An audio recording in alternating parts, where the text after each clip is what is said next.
विद्यार्थी मित्रहो, आज आपण इयत्ता 12वीमधील पेपर 1चं प्रकरण नंबर 2 इलेक्ट्रॉनिक्स टायमर या प्रकरणाचा अभ्यास करणार आहोत. इलेक्ट्रॉनिक्स टायमरचा अर्थ आहे की आपल्याला एखाद्या उपकरणाच्या नियंत्रणासाठी वेळेची आवश्यकता असते. एखादं उपकरण वेळेवरती दुसऱ्या उपकरणाला चालू बंद करण्यासाठी वापरलं जातं, तेव्हा अशा उपकरणाला आपण काय म्हणतो? टायमर असं म्हणतो. टायमरला अतोनात महत्त्व आहे. जर वेळ थोडीशी जरी चुकली तरी आपलं फार मोठं नुकसान होऊ शकतं. यासाठी एखाद्या उपकरणाचं नियंत्रण अचूक वेळेतच झालं पाहिजे. उदाहरणार्थ जर सांगायचं झालं तर शुगर फॅक्टरीमधील बॉयलर प्लॅन्टचं तापमान विशिष्ट पोहोचल्याबरोबर तुमचं हीटर्स काय झाले पाहिजेत? बंद झाले पाहिजेत. जर तसं झालं नाही तर काय होईल? शुगर लेवल थोडीशी पुढं जाईल आणि त्यामध्ये थोडासा पिवळसरपणा येईल, म्हणजे स्वच्छ पांढरी साखर तुम्हाला मिळणार नाही. म्हणजेच त्या ठिकाणचं जे काय तापमान आहे ते कंट्रोल विशिष्ट वेळेत झालं पाहिजे. जर ती वेळ आपली चुकली तर काय होईल? मानवाच्या साहाय्यानं थोडाफार कमी जास्त फरक पडू शकतो, कारण माणूस आहे म्हटल्यानंतर त्याच्या डोक्यात अनंत विचार असतात. त्या विचारामुळं काय होऊ शकतं? वेळेवर थोडाफार मागं पुढं होऊ शकतं. परंतु उपकरण कधी त्याला सांगितलेली सूचना टाळत नाही. तो त्याला दिलेली आपण जी काय डिसाइडेड वेळ असेल त्या वेळेत बरोबर ते उपकरण काम करत असतं. टायमरचा दुसरा उपयोग मी तुम्हाला सांगतो की आपण टी व्ही पाहतोय. टी व्ही पाहत असताना आपण संध्याकाळी काही जणांना बेडवर पडल्या पडल्या टी व्ही झोप लागली तरी तसाच चालू राहतो. मग असा टी व्ही जर रात्रभर चालू राहिला तर आपलं विजेचं बिल, टी व्हीचं आयुष्य हे कमी होणार आहे. साधारणपणे एक आपल्याला आयडिया असते, एक 10-15 मिनटं अर्ध्या तासात आपल्याला झोप लागणार आहे. मग अशा परिस्थितीत आपण जर ऑफ टायमर त्या ठिकाणी टी व्हीतला सिलेक्ट केला आणि त्याला टाईम सांगितला की अर्ध्या तासानं टी व्ही बंद व्हायला पाहिजे, तर आपोआप टी व्ही बंद होणार आहे अर्ध्या तासानं. तुम्हाला उठण्याची गरज नाही. किंवा एखादा प्रोग्राम तुमचा आवडीचा प्रोग्राम आहे आणि तुम्ही सकाळी त्याची जाहिरात पाहिली, पण तुम्हाला त्यावेळेस तुम्ही विसरून जाऊ शकता टी व्ही चालू करायचं. पण तुम्ही जर टायमर सेट करून ठेवला टी व्हीला त्याच वेळेस, की तुमचा टी व्ही आपोआप त्या वेळेला चालू होणार आहे, म्हणजे त्याला सांगण्याची पुन्हा गरज नाही. तर असं हे टायमर कसं नियंत्रित केलं जातं, कसं वर्क होतं, याचा अभ्यास आपल्याला या पाठामध्ये करावयाचा आहे. तर यामध्ये सगळ्यात महत्त्वाचं जे आहे, अगोदर या प्रकरणाचे मार्क सांगतो तुम्हाला. एकूण मॅक्झिमम गुण आहे 24.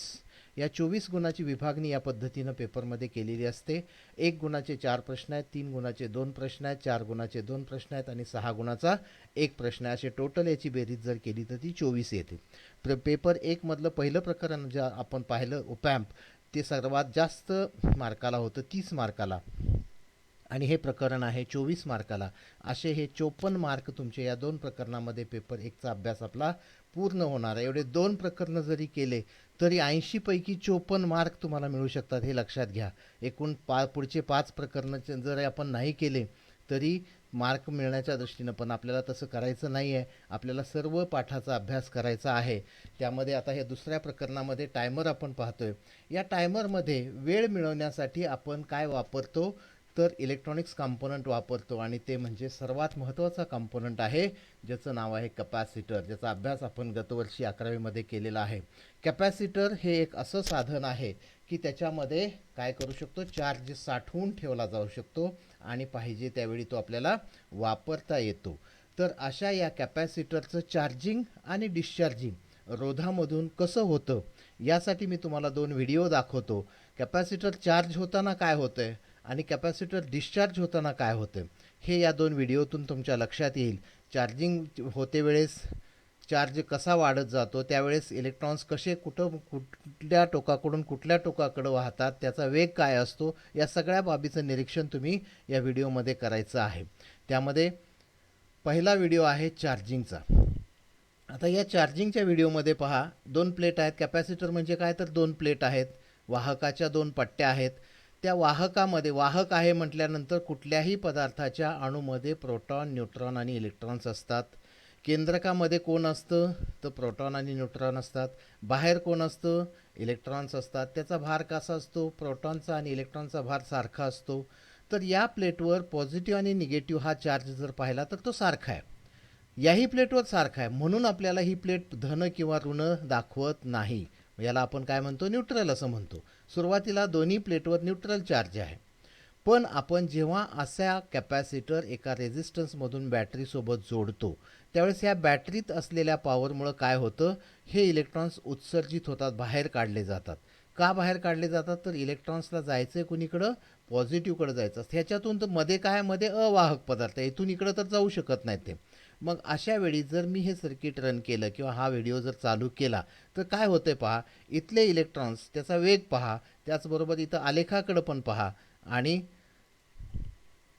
पहा, पहिला इलेक्ट्रॉन्स निघालेला आहे, त्याचा वेग खूप जास्त आहे, तो इलेक्ट्रॉन्स या प्लेटकडं आलेला आहे, त्यावेळेस चार्ज वाढलेला आहे.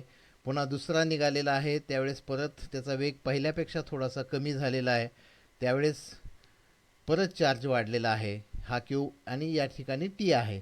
हा तिसरा इलेक्ट्रॉन्स, थोडासा मी वेग वाढवतो, हा चौथा इलेक्ट्रॉन्स, म्हणजे व्हिडिओ फॉरवर्ड करतो, हा शेवटचा, सॉरी, हा चौथा इलेक्ट्रॉन्स आहे.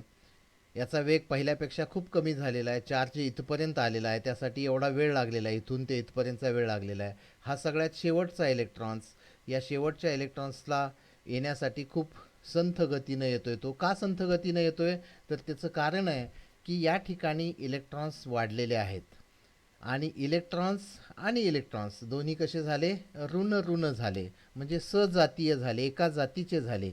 आणि सजातीय ध्रुवामध्ये काय असतं, तर प्रतिकर्षण असतं, त्यामुळे ह्याला विरोध होतो येण्यासाठी. परंतु याच्या पॉवरमुळं हा इलेक्ट्रॉन्स तो विरोध डावलून परत इकडे येतोय. आणि एक वेळ अशी येते पहा आता, की इकडचे इलेक्ट्रॉन्स संपलेले आहेत आणि इकडचे इलेक्ट्रॉन्स वाढलेले आहेत. मी आता थोडंसं स्टॉप करतो या ठिकाणी.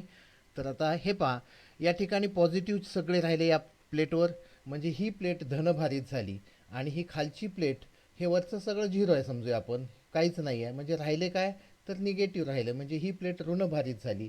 ही धन आणि ही ऋण, इथं पण धन आणि ऋण, म्हणजेच काय, बॅटरीचं जेवढं व्होल्टेज असेल तेवढं व्होल्टेज या कॅपॅसिटरमध्ये आलेलं आहे.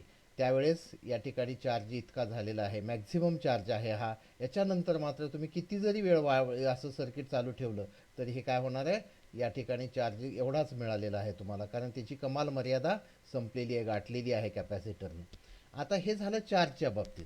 आता प्रवाहाचं पहा कसं आहे. प्रवाह सुरुवातीला कसा असतो आणि नंतर कसा असतो. याच्याच पुढे जर आपण क्यूच्या ऐवजी प्रवाह, प्रवाह म्हणजे काय, तर वहन, इलेक्ट्रॉन्सचं वहन किंवा त्याचा वेग, तर प्रवाह आपण ॲम्पियरमध्ये मोजतो. ह्याचं दुसरं उदाहरण जर तुम्हाला सांगायचं झालं, तर ही आहे पाण्यानं एक भरलेली टाकी असं समजूया. हे कॅपॅसिटर म्हणजे एक रिकामी पाण्याची टाकी आहे. आपण त्या दोन टाक्या जोडल्या, काय होईल, तर या पाण्याच्या टाकीतलं पाणी या रिकाम्या टाकीकडं प्रवाहित व्हायला सुरुवात होईल. सुरुवातीला पाण्याचा वेग खूप जास्त असतो, जसजसं या टाकीत, रिकाम्या टाकीत पाणी जमा होऊ लागेल, तसतसं वेग म्हणजेच प्रवाह कमी कमी होत येतो. आणि एक वेळ अशी येते की कुणीकडचं पाणी कुणीकडंच जात नाही, या टाकीतलं पण जात नाही, या टाकीतलं जात नाही. कारण काय, तर लेवल सारखी झालेली असते भरलेल्या पाण्याच्या टाकीची, आणि या रिकाम्या पाण्याच्या टाकीमधल्या पाण्याची लेवल जेव्हा सारखी होते, तेव्हा काय होतं, प्रवाहाचं वहन थांबतं. तसंच इथंही आहे कॅपॅसिटरच्या बाबतीत. आता पहा प्रवाह, पहिला इलेक्ट्रॉन्स निघाला, प्रवाह मॅक्झिमम आहे सुरुवातीला, आणि शेवटी काय होतं,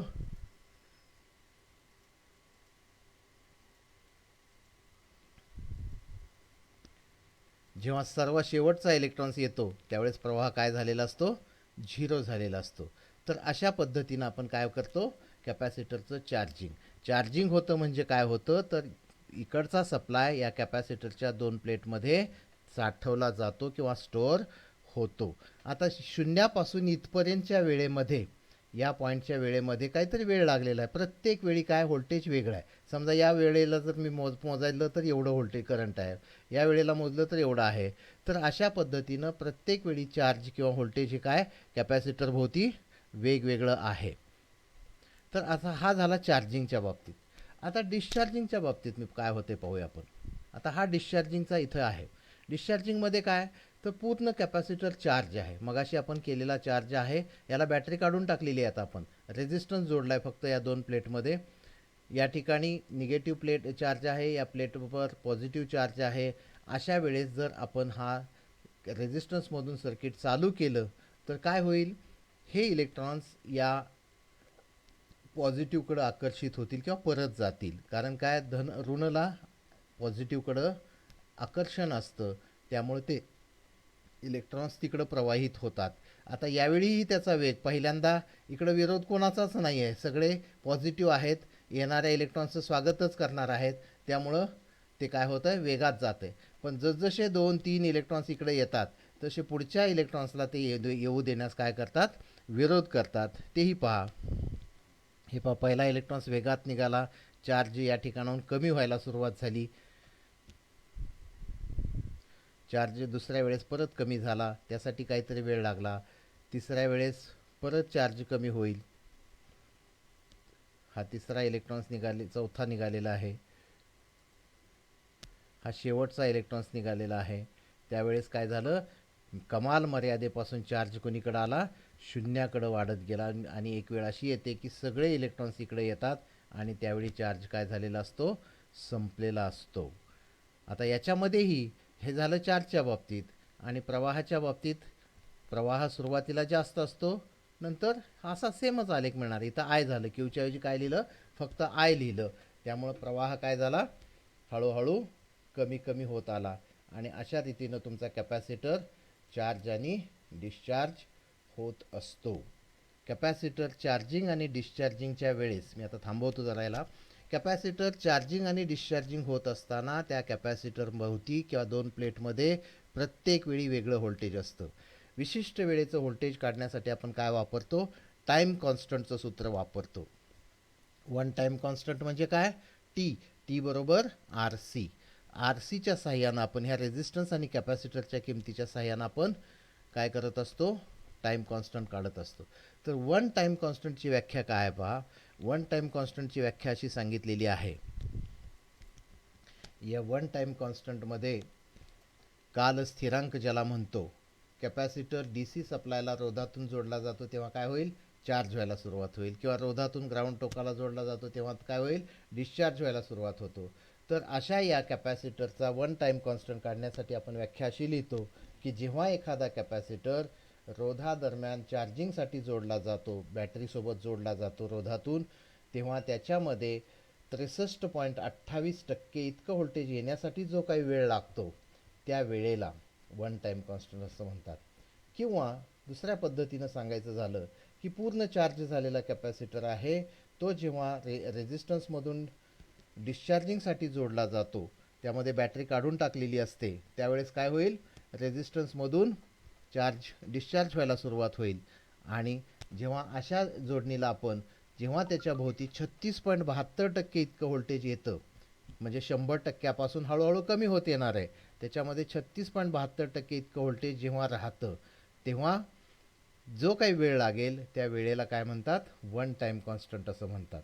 या ठिकाणी लिहिलेली आहे पहा व्याख्या.